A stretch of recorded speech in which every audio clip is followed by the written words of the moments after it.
Kasih karunia dan damai sejahtera dari Allah Bapa kita dan dari Tuhan Yesus menyertai kita. Saudara-saudara, dalam episode yang lalu kita sudah melihat, sudah mendengarkan apa yang disampaikan oleh Tuhan Yesus berkaitan dengan bagaimana mengasihi Dia. Orang yang percaya kepada Yesus, yang mengasihi Yesus, mewujudkan kasihnya dengan melakukan apa yang diperintahkan oleh Tuhan Yesus.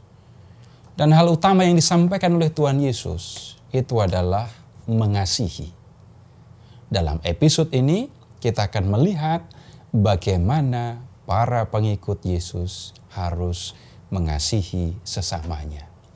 Dan kita akan melihat apa yang disampaikan oleh Tuhan Yesus dalam Injil Yohanes bab 15 ayat 9 sampai dengan 17. Dalam perikop ini Tuhan Yesus berbicara tentang bagaimana mengasihi. Tuhan berkata begini, "Seperti Bapa telah mengasihi aku, demikianlah juga aku telah mengasihi kamu. Tinggallah di dalam kasihku itu." Para murid memang tidak bisa melihat bagaimana Bapa mengasihi Yesus. Tetapi jelas para murid bisa merasakan bagaimana Tuhan Yesus mengasihi mereka. Dan Tuhan mengatakan, "Bapa mengasihi aku." Nah, seperti Bapa mengasihi aku, demikianlah aku mengasihi kamu. Para murid bisa mengalami, merasakan apa yang disampaikan oleh Tuhan Yesus ini.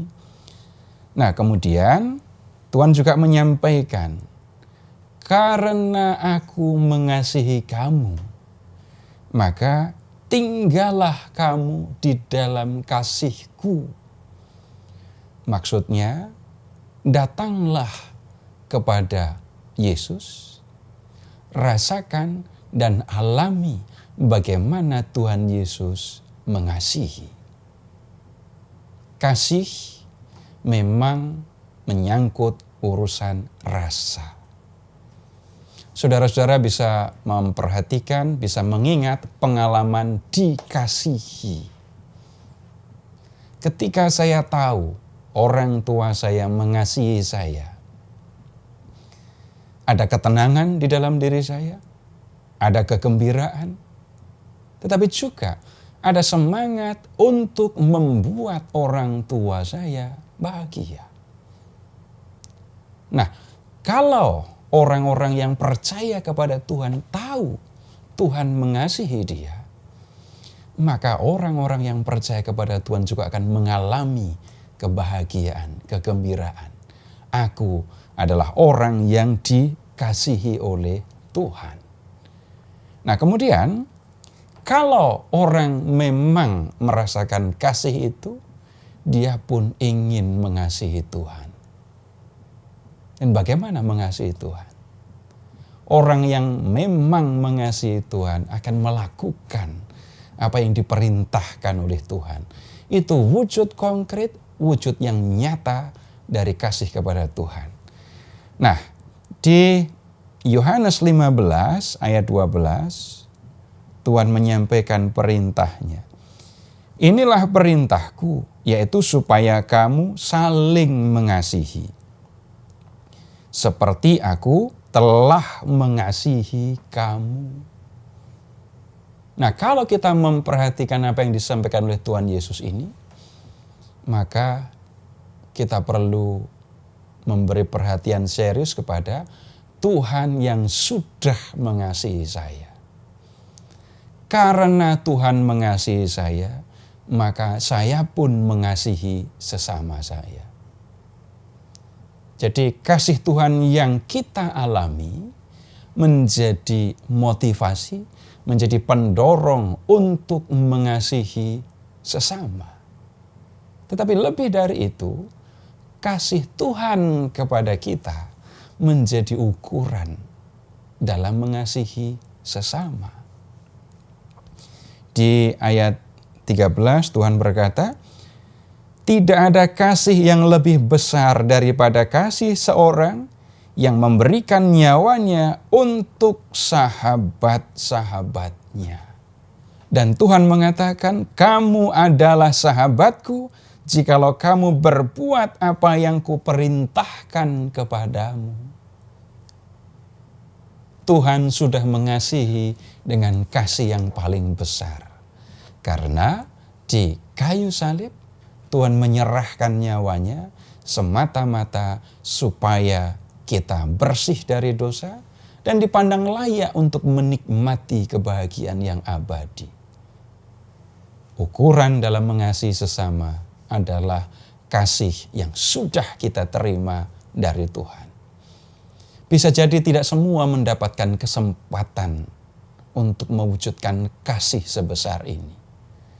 Tetapi bagaimanapun kasih Tuhan kepada kita yang seharusnya selalu ada di dalam diri kita dan menggerakkan kita untuk mengasihi sesama. Dan Tuhan juga menyebut kita bukan hamba, bukan budak, melainkan sahabat. Aku tidak menyebut kamu lagi hamba, sebab hamba tidak tahu apa yang diperbuat oleh tuannya. Tetapi aku menyebut kamu sahabat, karena aku telah memberitahukan kepada kamu segala sesuatu yang telah ku dengar dari Bapa-Ku. Jadi Tuhan Yesus datang dari Bapa. Dan kemudian dia bertemu dengan orang-orang yang kemudian menjadi muridnya. Dan kepada mereka Tuhan menyampaikan semua yang dikehendaki oleh Bapa. Yang utama yang disampaikan adalah bagaimana Bapa mengasihi manusia dan menghendaki manusia menikmati kehidupan yang abadi di surga. Tuhan Yesus memperlakukan para murid sebagai sahabat. Dan dia memberikan semua yang dia tahu kepada para murid, dan lebih dari itu, dia berani berkorban demi kebahagiaan murid-muridnya. Nah, saudara-saudara, sekali lagi apa yang disampaikan oleh Tuhan Yesus berkaitan dengan kasih ini haruslah menjadi pegangan yang menggerakkan kita untuk bertindak.